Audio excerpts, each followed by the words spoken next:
Hello kids, this is the first part of the chapter Preamble to the Constitution.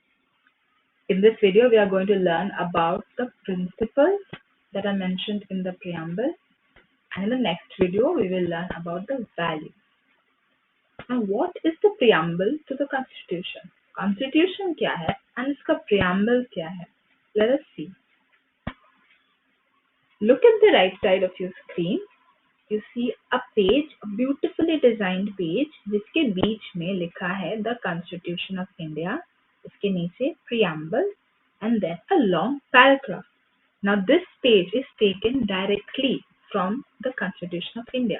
हमारा जो संविधान है, जो किताब है इतना बड़ा का, उसका पहला page is this page and वहाँ पे लिखा गया था the preamble, the first page, like an introduction. जैसे वीडियो के पहले दिखाते हैं क्या होने वाला है, वैसे ही किताब के पहले बता रहे हैं कि किताब में जितने भी रूल्स है, what values and what principles will all those rules and all those niyam and kanun going to follow. So let us now try and understand थोड़ा करके कि what are those values and principles that are mentioned under the preamble, मतलब the first page of the Constitution of India. So preamble to the Constitution. Preamble. Say it with me. Preamble. Preamble to the Constitution. The preamble to the Constitution is the first page of the Constitution. Constitution, संविधान का पहला page, उसको preamble बुलाते हैं. That's it. What is the purpose? The purpose of the preamble. Preamble का aim क्या है? The aim is to explain the goals of the Constitution. पूरा का पूरा जो किताब है, उसमें इतने सारे जो नियम कानून है, वो क्यों हमारे फाउंडिंग फादर्स ने लिखा था, वो क्यों B.R. अम्बेडकर ने लिखा था, वो क्यों पार्लियामेंट में माना गया था? Because as a country, we all have the same goals, and all those goals are explained in the preamble. So, the purpose of the preamble is to explain, समझाना, the goals, aim of the Constitution. All of you have been reciting this preamble for so many days, for all of your last 6 years in schools. किताब है ना पास में, कोई भी किताब उठा लो, open the first page and you will see the preamble to the Constitution is given there. क्यों?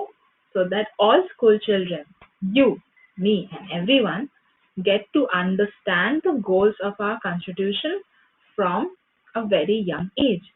पर क्यों हमें जानना है the goals of our Constitution, the purpose of our Constitution? क्योंकि इंडिया जो है as a country, हम लोग साथ में मिलकर हमारे देश को जैसा बनाना चाहते हैं, उसके लिए पहले we have to understand कि हम क्या बनाना चाहते हैं, क्यों बनाना चाहते हैं, so that उसके बाद हम उस पे काम कर पाए. So because there are so many goals mentioned, there are very many difficult words in the preamble and you might not understand all these complicated words. Let's see if Didi can make it easy for you. What is the first line of the preamble? We, the people of India. So बड़े अक्षर में, capital में, इस screen के ऊपर जो लिखा है, that is the first line of the Constitution. And उसका जो meaning है, उसके ठीक नीचे black में लिखा होगा. So from now on, हम एक लाइन करके पढ़ेंगे और उसका मीनिंग उसके बिल्कुल नीचे लिखा होगा. So let us now start reading the preamble to the Constitution, एक लाइन करके, थोड़ा करके. It's one single line. The entire paragraph is one single line. मजे की बात है ना, बहुत बड़ा लाइन है, तो उसका हम ब्रेक करके पढ़ेंगे. The first part is we, the people of India. मतलब we, हम. So all the people in our country, which country is that? Country is India. Having solemnly resolved to constitute India into a, wow, so many difficult words. Solemnly. Say with me. Solemnly. Solemnly मतलब seriously. एकदम ठान लिया। Look at the picture below, क्या लिखा है उसमें? We have decided. वो बच्चे बोल रहे हैं हमने डिसाइड कर लिया। We have made up our minds. Made up our minds मतलब मन ठान लिया, मन बना लिया है। So we as a country, हमारे पूरे देश में बापू ने, नेहरू चाचा ने, B.R. अम्बेडकर ने, सबने मिलकर इंडिया के लिए जो गोल्स, जो सपना देखा था, उस सपने के हिसाब से हमने कॉन्स्टिट्यूशन को लिखा और फिर उसके सारे गोल्स शॉर्ट करके, समरी करके प्रियम्बल में लिखे और उसको सबने सीरियसली, बहुत ही मन से, बहुत ही सीरियसली रिजॉल्व, मतलब एकदम पक्का मन बना लिया, पक्का मन बना लिया। तो having solemnly, seriously, resolved, decide कर लिया टू कंस्टिट्यूट। कंस्टिट्यूट का मतलब होता है to make something, okay, India into a, हम देखेंगे क्या क्या बनाने वाले हैं हम इंडिया को। So what is the meaning of this entire big line? We are taking a strong decision, have taken a strong decision to make India a, first one, sovereign. This is a principle. We are now going to read 5 different new words और वो सारे पांचों के पांचों words are some principles mentioned in the preamble. First word, sovereign. Sovereign का मतलब when we can take independent decisions. Independent मतलब खुद से, बिना किसी से पूछे। सलाह लेना अलग बात है, किसी से एडवाइस लो ठीक है, पर जब कोई डिसीजन तुम खुद लेते हो, फाइनल डिसीजन तुम्हारी मनमर्जी होती है, वो इंडिपेंडेंट डिसीजन होती है। तो as a country India will also take independent decision. हम किसी के बहकावे में नहीं आएंगे, किसी के इन्फ्लुएंस में नहीं आएंगे, मतलब हमारे आस पड़ोस की कोई भी देश के बहकावे में या इन्फ्लुएंस में या डर के मारे कोई डिसीजन नहीं लेंगे। हम खुद से खुद के डिसीजन लेंगे कि हमको क्या करना है, हम क्या चाहते हैं। तो sovereign means we can take independent decision, no other country can tell us what to do. Socialist, look at the picture first, read with me, ठीक है? So the first kid says it means we share what we have so that, second kid says everyone should have enough food. Third kid says everyone should be able to go to school. Fourth kid, तुम्हारे मेरे जैसा सारा दिन सोए रहने वाला बच्चा क्या बोल रहा है? Everyone should have a safe home. And the last two kids are saying everyone should be able to lead a healthy life and be able to go to a doctor when they need to. ये जो सारी चीजें हैं, these seem very common, है ना, जो हमारे पास होनी चाहिए, हर किसी इंसान के पास होनी चाहिए, गरीब हो अमीर हो, हर किसी के पास एक छत होनी चाहिए, कपड़ा होना चाहिए, खाने की चीजें होनी चाहिए, दवाई होनी चाहिए, जरूरत पड़ी तो उसे डॉक्टर के पास जाने की सुविधा होनी चाहिए। Also, they should be able to go to school. तुम, मैं, हम हर कोई स्कूल जाना चाहिए। अच्छी खाने, न्यूट्रिशियस खाने हमें मिलने चाहिए। सेफ, जहाँ हम सेफ महसूस करें, ऐसे घर में हमें दिन के एंड में लौटने का मौका मिलना चाहिए। एंड हर कोई साथ में एकदम सेफ हेल्दी लाइफ लीड करने का मौका मिलना चाहिए। Do you think every human being should have all these rights? Yes, they should. And the founding fathers of the constitution, उनको भी यही लगा था कि इंडिया में हर किसी के पास ये जो बेसिक चीजें हैं वो होनी चाहिए। तो अगर हर किसी के पास बेसिक चीजें हो, मतलब दोनों में डिफरेंस कम होगा। एग्जाम्पल, तुमने कल बिरयानी खाई, आज भी तुम बिरयानी खाओगे, कल भी तुम बिरयानी खाओगे, मतलब तुम्हारे पास बहुत सारा पैसा है कि तुम हर दिन बिरयानी खा पा रहे हो।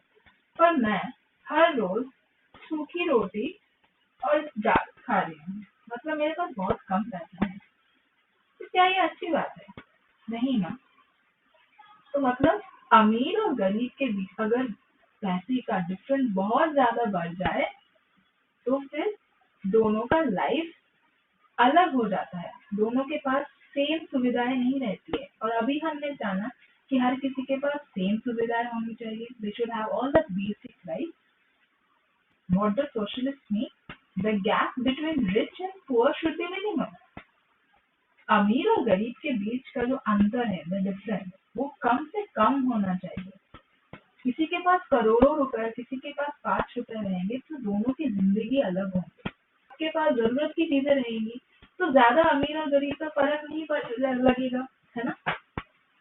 How can we attain that, ये हम कैसे कर सकते हैं।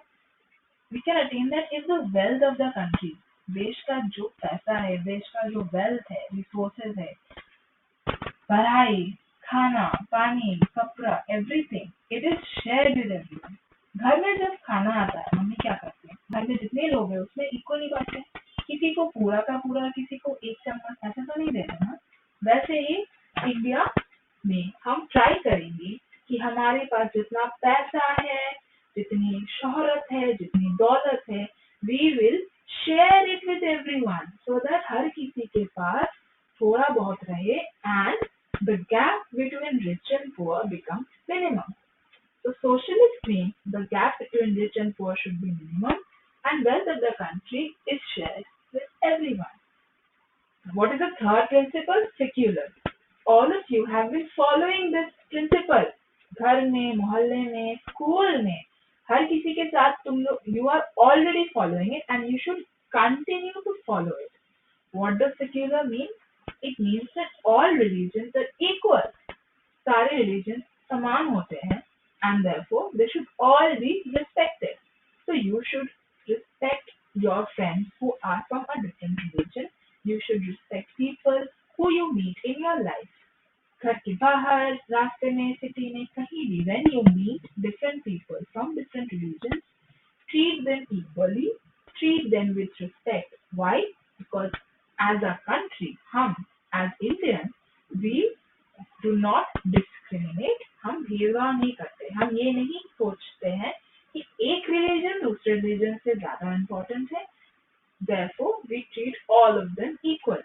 तो India as a country, India के जो कोर्ट्स है, जो कोर्ट कचेरी है, ऑफिस है, जो ऑफिसर्स है, मिनिस्टर्स है, लॉयर्स है, तो इंडिया का जो गवर्नमेंट है, इंडिया में हम कहीं भी जाएंगे, हमारी सरकार और हमारे लोग हमारे साथ कोई भेदभाव नहीं करेंगे। They will treat all of us from different religion equally and they will give us the respect that we deserve. किसी को ज्यादा रिस्पेक्ट नहीं, किसी को कम रिस्पेक्ट नहीं। तुम्हारा रिलीजन कोई भी हो, दूसरे रिलीजन के साथ तुम्हें इक्वली ट्रीट करना पड़ेगा।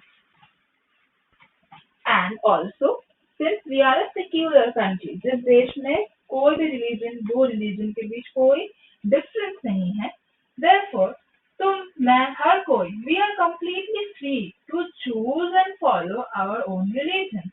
तो इंडिया में the citizens can choose and follow their own religion. तुम्हें रिलीजन कोई भी पसंद हो, अगर तुम्हें वो फॉलो करना है, तुम कर सकते हो। तुम रिलीजन चेंज कर सकते हो, तुम नया रिलीजन ले सकते हो, तुम अपने रिलीजन के बारे में प्रीच कर सकते हो। You are free to do all of that. So this is what secular means. Democratic. Now this is a very important principle, and in the next 3 or 4 years, all of you are going to become 18 years, है ना? So when you become 18 years, just like all other citizens of India, तुम्हें भी मौका मिलेगा vote करने का। Why? So that you can choose your government. तुम state में, महाराष्ट्र में चूज कर पाओगे तुम्हें कौन सी गवर्नमेंट चाहिए, तुम देश में चूज कर पाओगे। All of these decisions are free for us to choose from. कोई राजा नहीं बनाता, कोई मिनिस्टर नहीं बनाता, हम बनाते हैं, हमारे देश को हम बनाते हैं, हमारी सरकार को हम बनाते हैं। So democratic country means that citizens can vote and choose their own government, and in our country citizens can do that जब वो 18 साल के बन जाते हैं। Now what do we do? हम जाके वोट देते हैं, है ना? इलेक्शन से इलेक्टेड, तो द इलेक्टेड गवर्नमेंट, जिसको हमने सबसे ज्यादा वोट दिया, वो गवर्नमेंट जाके रूल्स बनाती है is a country where all the citizens can vote and choose their own government. In India, we can do that when we become above 18 years old. When we vote in the elections, जिसको majority votes मिलती है, that elected government then makes rules to benefit all the citizens. Look at the picture. These kids look so happy that they can choose, they can vote, they can elect. So India is a democratic country for the people, by the people, of the people. Now the fourth principle is republic. There are 3 points to remember under this principle. Republic का मतलब होता है when there is no king or queen, all the government officials are elected, elections से elected by citizens. तो राजा रानी नहीं होता है, हम में से ही कोई लोग जब इलेक्टेड हो जाते हैं वो ऑफिशियल्स बन जाते हैं. कौन हो सकता है ये हम में से लोग? तुम, मैं, फ्रैंका मिस, एलेना भैया, हाँ, anyone, any citizen can run for election. तुम्हें अगर गवर्नमेंट ऑफिशियल बनना है, तुम्हें अगर मिनिस्टर बनना है, तुम्हें अगर प्राइम मिनिस्टर बनना है, यू कैन डू दैट. तुम्हारा एज देखेंगे, तुम्हारा क्वालिफिकेशन देखेंगे, उसके बाद तुम्हें बताएंगे कि हाँ आप क्वालिफाइड हो गए हो, आप क्वालिफाइड बंदे हो और आप इस इलेक्शन में खड़े हो सकते हो. जब ये बात बता दी तो अरे वाह, तो तुम भी खड़े हो जाना. ठीक है. तो let us see when we grow up, हम में से, हमारे क्लास में से कितने सारे लोग मिनिस्टर्स बनते हैं. ओके. तो republic means when there is no king और क्वीन. देश कोई राजा या रानी नहीं चलाता है. कौन चलाता है? Government official. ऑफिस में जो लोग काम करते हैं, सरकारी ऑफिस में जो काम करते हैं वो ऑफिशियल्स होते हैं. सरकारी काम करने वाले एवरीवन, मिनिस्टर्स, क्लर्क, पियन से लेके प्राइम मिनिस्टर तक, everyone is a government official. सरकार के लिए काम करोगे तो you are a government official and they are elected. Elected मतलब सिलेक्टेड थ्रू इलेक्शन. याद रहेगा, इलेक्टेड मतलब सिलेक्टेड थ्रू इलेक्शन. इलेक्शंस में जब हम किसी को सिलेक्ट करते हैं, जिसको सबसे ज्यादा वोट मिलता है, वो इलेक्टेड बन जाता है. All the government officials are elected by citizens, and any citizen can run for election if they qualified. Okay. Now try and remember what we had studied earlier. हमने different countries के government के बारे में पढ़ा था.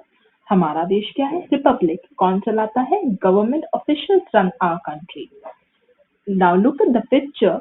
When a king or queen rules a country, अगर राजा रानी चला रहा होते, then it is called a monarchy. There's a different kind also. What is it? When one person, this एक बंदा, controls everything and only that person gives orders, it is called a dictatorship. आप सोचोगे दीदी पर हमारे यहाँ भी prime minister है, वही तो सब डिसीजंस लेते हैं. हाँ, बट ऑल्सो ना. प्राइम मिनिस्टर डिसीजन जरूर लेते हैं, पर वो ऐसे ही अचानक सुबह उठ के आज मैं ये करूंगा ऐसे नहीं सोच सकते हैं, because we are a republic. You have to discuss it with everyone, with your other ministers in the parliament. सबकी सहमति होगी तब जाके कोई नियम बनेगा. So one person can not take all the decisions. ऐसे वन पर्सन डिसीजंस को हम क्या बोलेंगे? अगर सरकार के अंदर से ही कोई एक बना रहा है ऐसे सारे decisions, it is called a dictatorship. और अगर राजा रानी होगा वो बंदा, तो it is called a monarchy. So with that we come to the end of all the 5 principles as mentioned in the preamble to the Constitution. In the second video you will see the 4 values have been discussed, and together they make up for every purpose that our Constitution aims at, as is written in the preamble. Thank you kids. I hope you understood everything. अभी बाकी के 4 values next video में. Okay?